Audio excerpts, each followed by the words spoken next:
Oliver the gnome woke up in his mushroom-shaped house nestled in the heart of the enchanted forest. The sun filtered through the dense canopy, casting dappled patterns of light on the forest floor. The air was filled with the hum of nature, from the soft rustling of leaves to the distant babbling of a stream. He stepped outside and admired the world around him. The glistening dew on blades of grass, the colorful wildflowers swaying in the breeze, and the faint glow of magic that lingered everywhere. Oliver ventured deeper into the forest, following an unfamiliar trail marked by stones covered in mysterious runes. The air became cooler, and the trees grew taller and older. Eventually, he stumbled upon a grand gate hidden behind a wall of ivy. Beyond the gate lay a magnificent garden, overgrown but still beautiful. There were remnants of once pristine fountains, statues covered in moss, and fruit trees with branches heavy with ripe fruit. As Oliver explored the garden, a shadow loomed over him. Startled, he looked up and saw the silhouette of a giant standing near the garden's edge. The giant had a gruff appearance, with a towering frame and thick, tangled hair. His clothes were patched and worn, and he carried a massive wooden staff. He watched Oliver with a stern expression before stepping into the garden. The giant surveyed the garden and frowned. He appeared to be displeased with its overgrown state.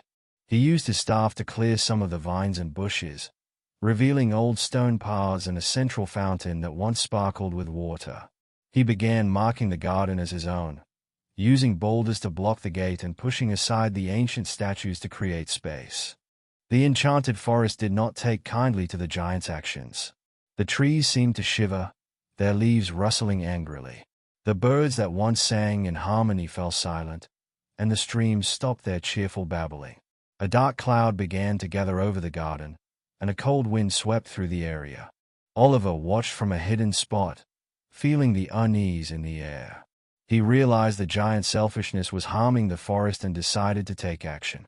He began gathering tools from his pouch, a glowing compass, a vial of shimmering liquid, and a small book of runes. He studied the garden, searching for a way to restore its harmony. Oliver set out to consult the ancient whispering trees, known for their wisdom. He walked through the dense forest until he reached a grove of towering oaks with faces etched into their bark. The trees seemed to murmur as he approached.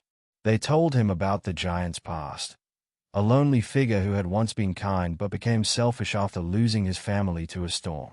They also spoke of a magical crystal hidden beneath the garden that could restore balance if its light was released. Guided by the whispering trees, Oliver sneaked back into the garden under the cover of night. He used his glowing compass to locate a hidden entrance near the fountain. Pushing aside a patch of overgrown ivy, he uncovered a small, ancient door embedded in the ground. He opened it and descended into a dark, winding tunnel. The tunnel led to a cavern glowing with an eerie blue light. In the center stood a pedestal with a large, crystalline orb radiating magic. Surrounding the orb were roots from the garden's trees, pulsating faintly as if alive. However, the air was thick with enchantments, and the path was guarded by traps and puzzles designed to protect the orb. Oliver carefully navigated the traps, using his book of runes and the vial of shimmering liquid. He poured the liquid onto one puzzle, revealing invisible runes that guided him to deactivate a barrier. For another, he had to rearrange glowing stones to match a pattern in his book. Step by step, he made his way to the orb. Finally, Oliver reached the crystal orb. When he touched it, the orb emitted a brilliant light that filled the cavern and traveled up through the roots to the garden above. The overgrown plants seemed to shimmer, and a faint warmth spread through the air as the balance of magic began to return. Above ground, the garden began to transform. The fountains filled with sparkling water, the overgrown plants began to bloom, and the once mossy statues regained their original beauty. The air felt alive again, and the magical energy spread out, reaching even the farthest corners of the enchanted forest. The selfish giant, who had been watching from his stone tower near the garden, felt the changes and was overcome with regret. He saw how his selfishness had harmed the garden and the forest, and he realized the beauty he had been keeping to himself. He clutched his staff and walked to the garden, unsure of what he could do to make amends. As the giant entered the garden, Oliver stood before him. Though tiny in comparison, Oliver's courage was evident. He gestured to the garden, showing the giant what it could become if shared with the forest and its creatures. The giant listened silently, his face softening as he began to understand. The giant knelt in the garden, placing his staff on the ground as a gesture of surrender. He began removing the boulders he had used to block the gate and gently cleared the space to make the garden open and welcoming. His once gruff expression was replaced with a kind smile. The giant worked tirelessly to repair the damage he had caused.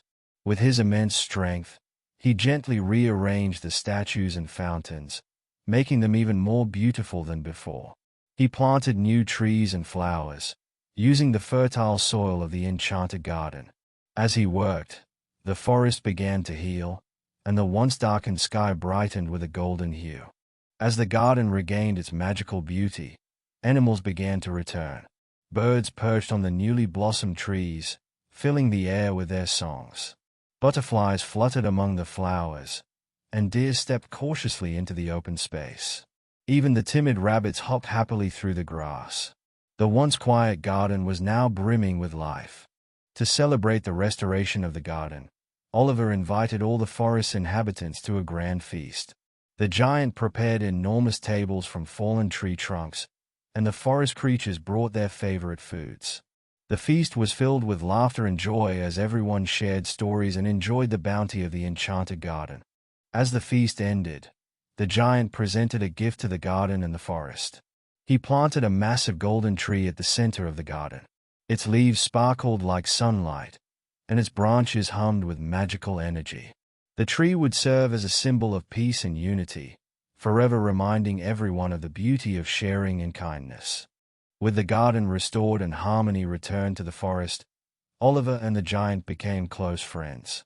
The giant, no longer selfish, opened the garden to all who wished to visit. The enchanted forest thrived, and the garden became a place of joy, magic, and unity. Oliver, proud of his efforts, returned to his mushroom house, knowing his actions had made the world a better place.